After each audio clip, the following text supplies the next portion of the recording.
அரங்கு மேலூரில் 37 அடி ஆஞ்சநேய சுவாமி கோவில் மகா கும்பாபிஷேக திருவிழா நடைபெற உள்ளது.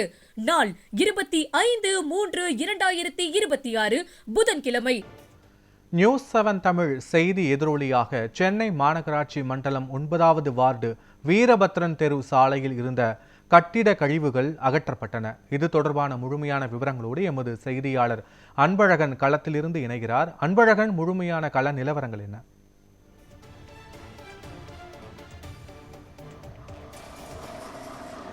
வணக்கம் பத்மநாபன். நான் இருக்கக்கூடிய பகுதி சென்னை மாநகராட்சி மண்டலம் 9 வார்டு 113 வீரபத்ரன் தெரு. இந்த தெருவில் தான் நான் நிற்கிறேன். எனக்கு பின்புறம் காட்ட இந்த இடத்துல பார்த்தீங்கன்னா கட்டிடக் கழிவுகள் முழுவதுமாக கொட்டப்பட்டு இந்த வழியாக போக்குவரத்துக்கு இடைஞ்சலாக இருந்தது. குறிப்பாக வாகனங்கள் வர்றதுக்கு ஒரு சிரமப்பட்டு தான் வந்துட்டு இருந்தாங்க. குழந்தைகளை கூட்டி போகிறவங்க ரொம்ப சிரமப்பட்டு தான் வந்துட்டு இருந்தாங்க.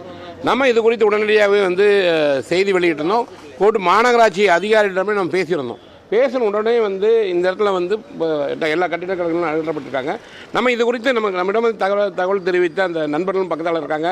அவங்ககிட்டையும் நம்ம கேட்போம், இது எவ்வளோ நாள் அந்த பிரச்சனை இருந்தது. நான் சொல்லுங்க போட, நீங்கள் நேற்று வரைக்கும் பார்த்துருப்பீங்க. நேற்று நீங்களும் கூட தான் பேட்டி கொடுத்தீங்க. எப்போ அகற்றினாங்க? 1 ஹவர்லேயே எல்லாத்தையும் வாரிட்டாங்க திடீர்னு.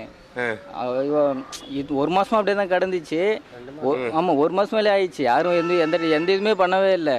நீங்கள் நியூஸ் எடுத்துகிட்டு போனீங்க, திடீர்னு 1 ஹவர் கழிச்சு எல்லாத்தையும் டக்குன்னு வாரிட்டு போயிட்டாங்க. இன்னைக்கு காலையில் ஃபுல்லாக ஃபினிஷ் பண்ணிட்டாங்க.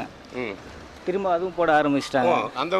அதுவும் போட ஆரம்பிச்சிட்டாங்க. இன்னைக்கு முடிச்சிருவாங்க போல. அதையும் போட்டு இது பண்ணிடுவாங்க. நீங்கள் ரொம்ப நாள் இந்த பகுதியிலேருந்து ரொம்ப ஆம்புலன்ஸ் வர ரொம்ப இது ஹாஸ்பிட்டல்லாம் இருக்குது, ஸ்கூல் இருக்குது.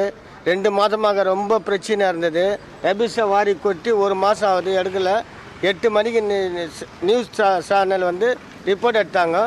9 மணிக்கெல்லாம் 1 ஹவரில் எல்லா வண்டி 3-4 லாரி எல்லாம் வாரி கிளியர் பண்ணிட்டாங்க. மேடம், ரொம்ப நன்றி உங்கள் சேனலுக்கு. கண்டிப்பாக. ஏன்னா இவங்கெல்லாம் ரொம்ப சிரமப்பட்டு இருந்தாங்க. ஏன்னா ஒரு வாகனம் ஓட்டினார்.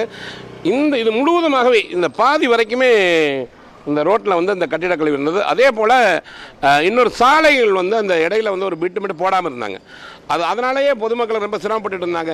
அந்த வண்டி கீழே இறங்கி போகிறதுக்கு நீங்களும் அந்த காட்சிகளை பார்க்கலாம். இப்போ என்னென்னா அதுக்கான ஏற்பாடுகள் அதுக்குள்ள ஜல்லிகளை அப்புறப்படுத்திட்டு இன்று இரவு அந்த சாலை போடப்படுன்னு நம்மகிட்ட அந்த ஒப்பந்ததாரர் சொல்லியிருக்காங்க. இப்போ நமக்கு செய்தி வெளியிட்டுன்னு உடனே நம்ம மாநகராட்சி அதிகாரியிடம் சொல்லியிருந்தோம். சொன்ன உடனே தான் இந்த நடவடிக்கைங்க பார்க்கும்போது இந்த ரோடுங்கிறது மிக முக்கியமான ரோடு. பேங்க் இருக்குது, அதே போல் ஸ்கூல்லாம் இருக்குது, ஆம்புலன்ஸ் மருத்துவமனை இருக்குன்னா ஆம்புலன்ஸ்லாம் வாங்கணும்னு இதில் போயிட்டு இருந்தது. இந்த சூழ்நிலை தான் பாதி ரோடு வரைக்கும் மறைச்சிருந்தாங்க. தற்பொழுது நம்மளுடைய செய்தி எடுத்து செய்தி போட்டதும் இல்லாமல் உடனடியாகவே இந்த மாநகராட்சி அதிகாரி தகவல் தெரிவிச்சிருந்தோம். அதனுடைய செயற்பொறியாளர் நம்மகிட்ட உறுதி கொடுத்தது, சார் இன்றைக்கி அப்புறப்படுத்தன்னு சொல்லியிருந்தாங்க. அதே போல் தற்பொழுது அந்த முற்றிலுமாகவே அந்த கழிவுகள் எல்லாமே அகற்றப்பட்டிருக்குது. அந்த இடையில் இருக்கக்கூடிய அந்த சிறிதான அந்த ரோடையும் இன்று போட்டுறேன்னு சொல்லியிருக்காங்க. 7 தமிழ் செய்தி எதிரொலியாக சாலைக்கு இடையூறாக இருந்த கட்டிட கழிவுகள் அகற்றப்பட்டிருக்கின்றன. களத்திலிருந்து விவரங்களை வழங்கியமைக்கு நன்றி அன்பழகன். வீரபத்ரன் ஸ்ட்ரீட் வல்லூர் கோட்டம் ஆப்போசிட்டில் ரோடு ஒடிச்சு போட்டு 3 மாதங்கள் ஆகிறது. ஒரே நோண்டி கிடக்குது. வர வண்டி வர முடியலை. நேற்று மார்னிங் 8 மணிக்கு நியூஸ் சேனல் 7ல் எடுத்து போட்டு காட்டினாங்க. உடனே 8:50க்கெல்லாம் 4 லாரி 3 லாரி அந்த ரபிஸ் எல்லாம் வாரி க்ளீன் பண்ணிட்டாங்க. க்ளீன் பண்ணி இப்போ ரோடு க்ளீனாக இருக்குது. இது 2-3 மாதமாக அவஸ்தைப்பட்டு வந்துருக்கிறோம். ஸ்கூலுக்கு போக முடியல, வர முடியல, ஒரே ப்ராப்ளமாக இருக்குது சார். நியூஸ் சேனலுக்கு ரொம்ப நன்றி.